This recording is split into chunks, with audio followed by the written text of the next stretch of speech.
तुमसे कुछ बात करनी थी, आखिरी बार।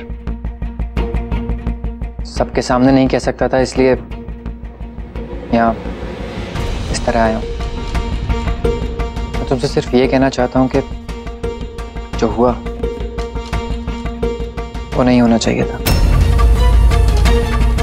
बट ट्रस्ट मी, मैंने ये सब तुम्हें पाने के लिए नहीं किया पिया, बल्कि इसलिए कि मैं तुम्हें तुम्हारी जिंदगी की सबसे बड़ी गलती करने से रोक सकूं, ताकि एक गलत आदमी के साथ शादी करके तुमने अपनी जिंदगी बर्बाद करने का जो फैसला किया है उसे बदल सकूं।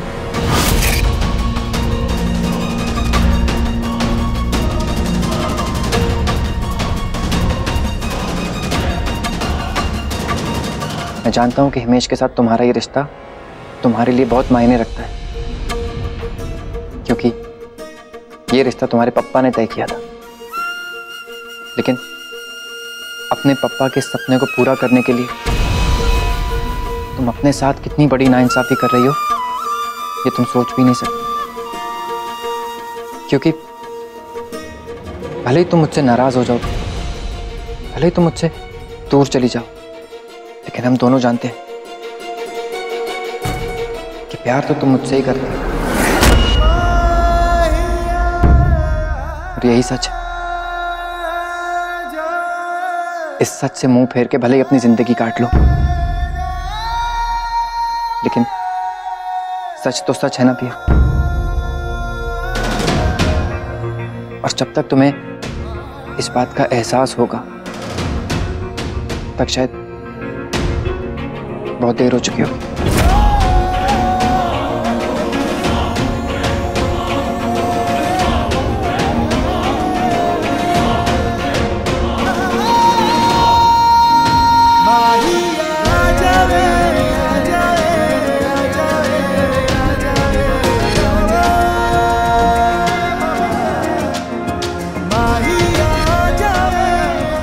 लेकिन हम दोनों जानते हैं कि प्यार तो तुम मुझसे ही करते हो।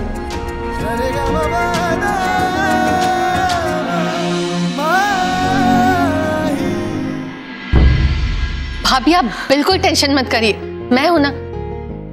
कबीर कितने दिनों बाद घर वापस आ रहा है, मैं चाहती हूँ कि सारी तैयारियां करके रखूं। सविता बेन, मैं ना उसका मनपसंद हलवा बना देती हूँ और आप भजिया और पकौड़े बना देना, ठीक है? ओके।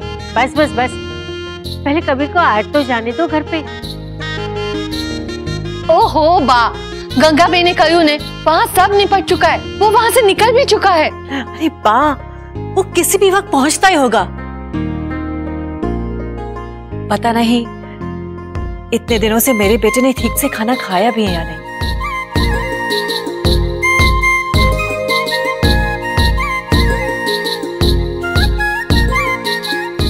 बा, आप ना जरा समझा दीजिएगा कि कबीर के आने के बाद उसे कुछ ना कहे। कबीर आ जाए उसके बाद कोई उससे सवाल जवाब नहीं करेगा।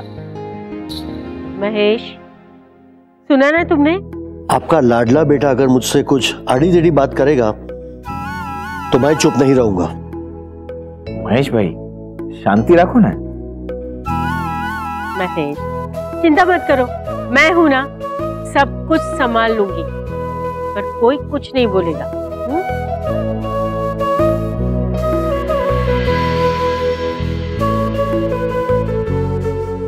सविता बहन, चलिए हम लोग तैयारी करते हैं। चलो।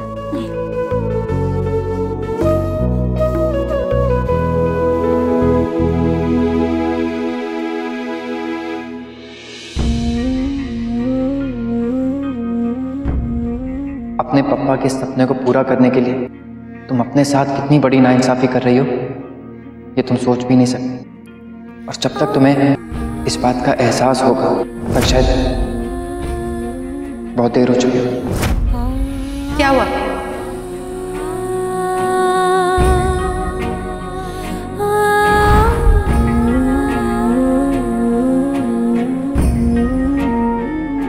इतनी बेचैन क्यों लग रही है? तुम्हें तो खुश होना चाहिए ना। तुम जैसा चाहती थी बिल्कुल वैसा ही हो रहा है। कबीर अब चला गया है और हिमेश के साथ तुम्हारी शादी में कोई रुकावट नहीं होगी। खुश हो ना तुम? हाँ, मैं खुश हूं।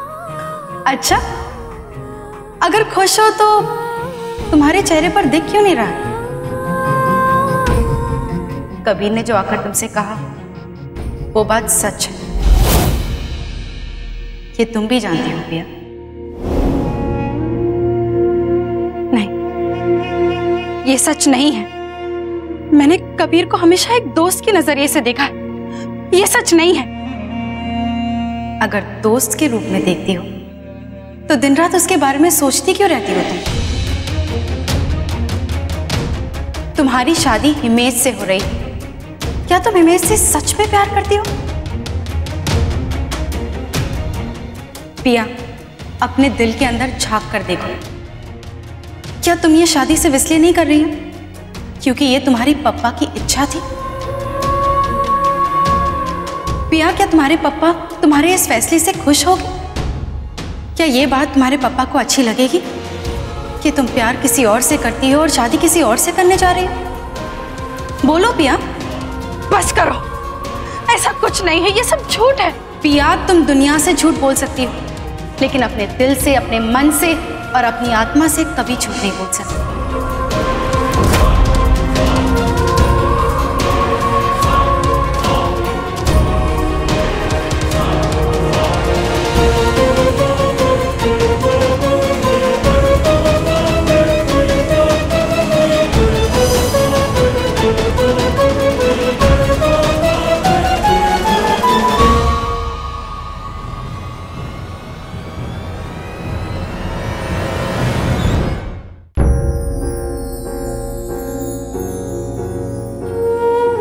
भले ही तुम मुझसे नाराज हो जाओ पिया, भले ही तुम मुझसे दूर चली जाओ, लेकिन हम दोनों जानते हैं कि प्यार तो तुम मुझसे ही करती है।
भाभी, सुबह हो गई। ए बधाने, जय श्री कृष्ण। अरे वाह, क्या बात है, बेटा घर आ गया तो उस खुशी में सब लोग जल्दी उठ गए। चलो मैं सबके लिए अभी गरम गरम चाय बनाती हूँ और कबीर बाबा के लिए उनका मनपसंद नाश्ता बना कर लेकर आती हूँ। कैसी बातें कर रही हो गंगा बेन? कबीर तो घर पे आया ही नहीं है। शलाराम पापा, लेकिन ऐसे कैसे? और नहीं तो क्या गंगा, रात भर हमने उसका इंतजार किया, लेकिन कबीर। लेकिन कबीर बाबा अगर घर नहीं आए तो कहां गए? बस्ती में से तो मेरे सामने निकले हैं। अगर कबीर बस्ती से निकल गया है और यहाँ भी नहीं पहुंचा तो गया कहाँ?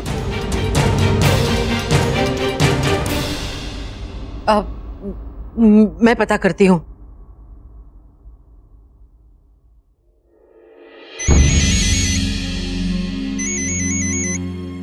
हेलो, जय श्री कृष्ण देसाई साहब। जय श्री कृष्ण गंगा बेन, जय श्री कृष्ण। कैसे याद किया? कबीर बाबा आपके घर पे आया है क्या? कबीर? नहीं तो। गंगा बेन, मैंने सुना है वो तो अपने घर लौट गया है। आप वहां पूछिए ना। मैं वहीं से बात कर रही हूँ देसाई साहब, वो अपने घर अभी तक नहीं पहुंचे हैं।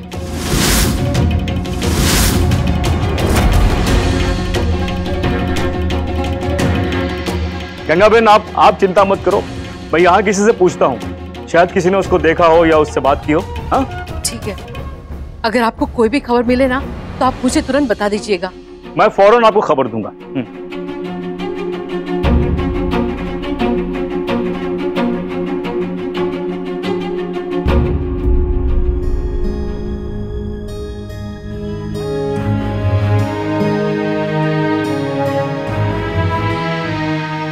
अरे पिया, कुछ पता है कबीर कहाँ है? नहीं, मुझे तो नहीं पता। क्यों? नहीं, कल यहाँ बस्ती से निकला वो अपने घर जाने के लिए, लेकिन अभी गंगा बहन का फोन आया कि वो घर नहीं पहुंचा। क्या? हाँ। कबीर घर नहीं पहुंचा? नहीं।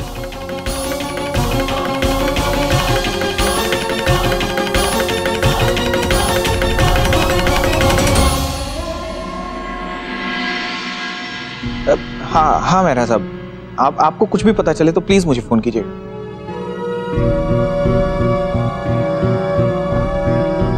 मेरी तो कुछ समझ में ही नहीं आ रहा है। जतिन, आपने कबीर के दोस्त डीके और रोहन को तो पूछा ना? हाँ की, लेकिन वो वहां भी नहीं है। दोनों गए हैं उसे ढूंढने के लिए।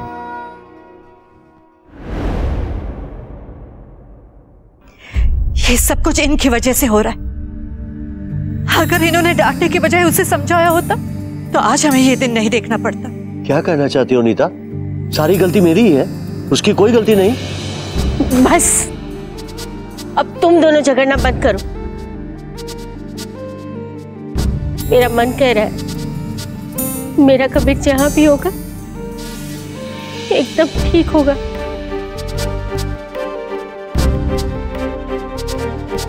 मुझे लगता है कि हमें पुलिस में रिपोर्ट करनी चाहिए।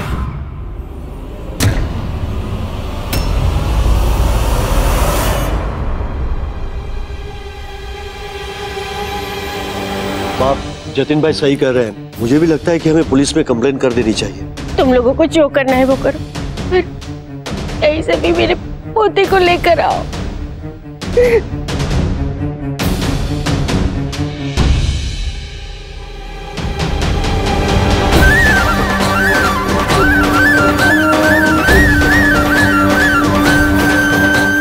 बिल्कुल फिक्र मत करो, मैं आपके बेटे को ढूंढ के लाऊंगा। जरूर मत करो, चिंता मत करो।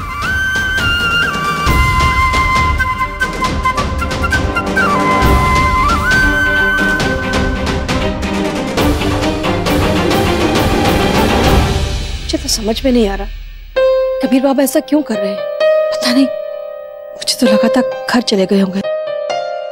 अगर वो घर नहीं पहुंचे तो कहां चले गए? भगवान जाने ये सब कब ठीक होगा। हाँ माँ, मुझे भी लगा था कि इतनी तकलीफ सहने के बाद वो समझ गया होगा, लेकिन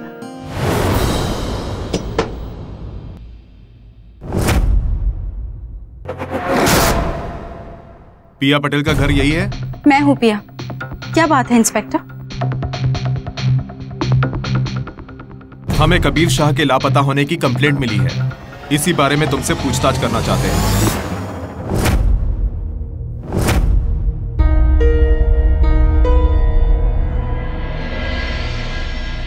गायब? लेकिन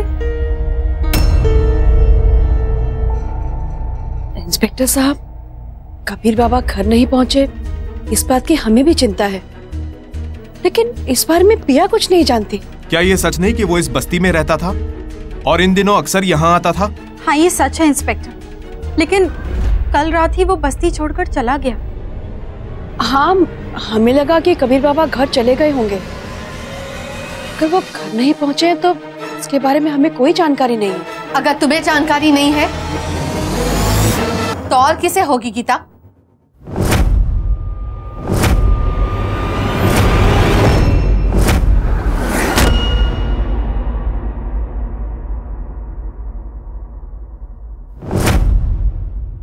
सविता बेन, नीता भाभी, आप यहाँ? इंस्पेक्टर साहब, इन दोनों माँ बेटी ने बहकाया है हमारे बेटे कबीर को,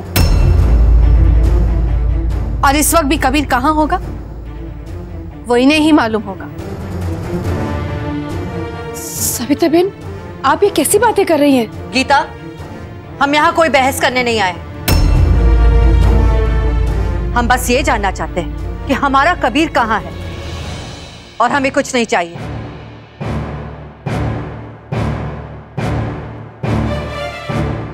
अगर इन्हें कुछ पता होता तो ये आपको बता दे। इल्जाम लगाने से पहले एक बार सोच तो लिया होता। ये आप भी जानती हैं कि कबीर यहाँ अपनी मर्जी से आया। इसमें मेरा या मेरी माँ का कोई हाथ नहीं। कबीर अपनी मर्जी की कर सके, इस लायक छोड़ा ही कहाँ है तुमने उसे पिया? अपने प्यार के जाल में उसे ऐसा फंसाया, उसके दिल और दिमाग पर ऐसा असर किया कि वो तुम्हारे लिए यहाँ पर सब कुछ छोड़कर आ गया था।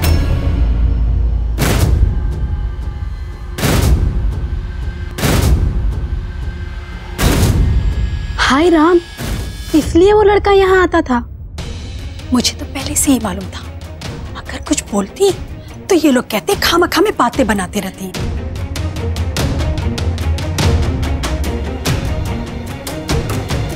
घर के अंदर अकेले में बेइज्जती करने से आपका मन नहीं भरा तो शायद आप यहाँ चले आए कि सबके सामने हमारी बेइज्जती कर रहे हैं।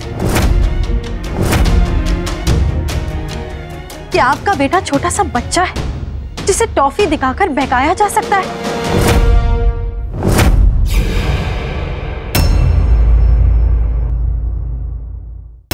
कबीर के लापता होने से हमें भी बहुत परेशानी हो रही है। अगर आपको यकीन नहीं है ना तो ठीक है, आप लोग बड़े लोग हैं, आपकी बहुत बड़ी पहचान है ना, तो आप हमें गिरफ्तार करवा सकती है, जेल में डाल सकती है, लेकिन आप सच्चाई बदल नहीं सकती। देखो, एक मिनट, किसी को ज्यादा उत्तेजित होने की जरूरत नहीं है। इस वक्त हमें कबीर के बारे में सोचना है। जब वो मिल जाएगा तो सारी सच्चाई अपने आप बाहर आ जाएगी। मिसेस शाह, मिसेस दोषी, आप प्लीज चलिए।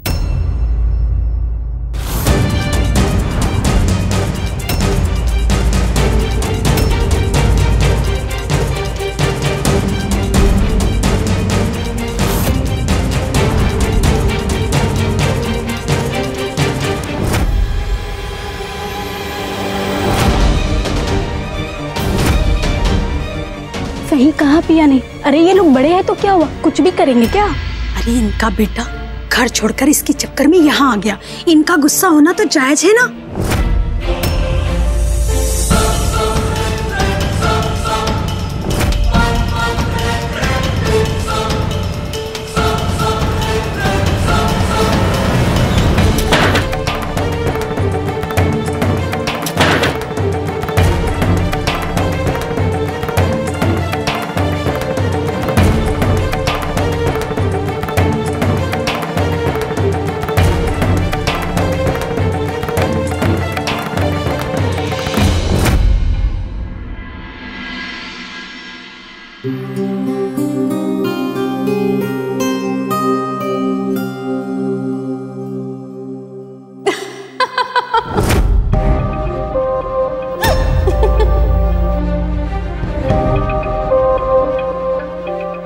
चाहती हो तुम? क्यों परेशान कर रही हो मुझे? मैं सिर्फ इतना कहना चाहती हूँ पिया कि अपने आप से झूठ बोलना बंद करो।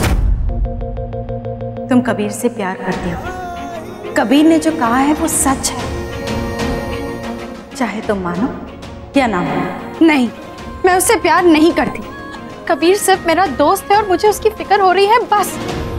तुम्हें अगर किसी चीज की फिक्र है ना, तो वो सिर्फ अपनी पप्पा की आखिरी इच्छा की और अपनी माँ की सेहत। इसलिए तुम हिमेश के साथ रिश्ता जोड़ रही, जबकि सच तो यही है कि तुम कबीर से प्यार करती हो। नहीं, ये सच नहीं है। यही सच है पिया, और ये बात तुम भी जानती हो।